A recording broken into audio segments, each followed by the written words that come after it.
بسم الله الرحمن الرحيم. لا أقسم بيوم القيامة ولا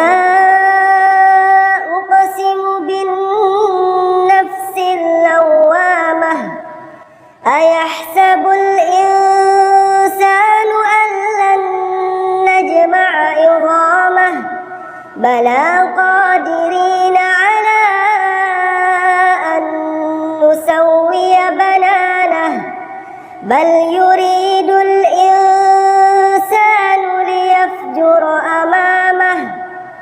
يسأل أيان يوم القيامة فإذا برق البصر وخسف القمر وجمع الشمس والقمر يقول الإنسان يومئذ أين المفر كلا لا وزر إلى ربك يومئذ المستقر ينبأ الإنسان يومئذ بما قدم وأخر بل الإنسان على نفسه بصيرة ولو ألقى معاذيره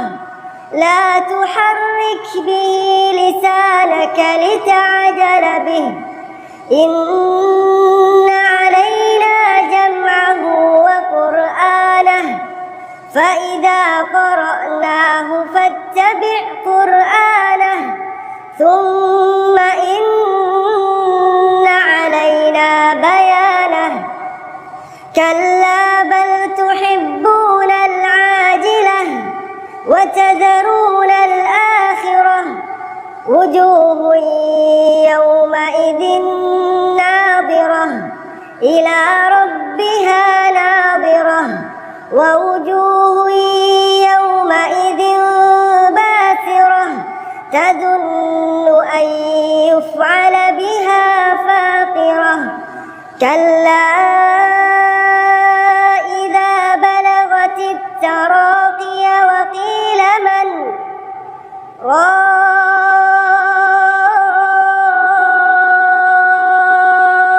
راق وظن أنه الفراق والتفت الساق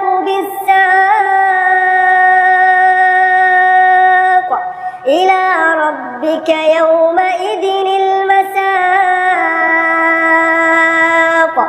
فلا صدق ولا صلى ولكن كذب وتولى ثم ذهب إلى أهله يتمطى أولى لك فأولى ثم أولى لك فأولى أيحسب الإنسان أن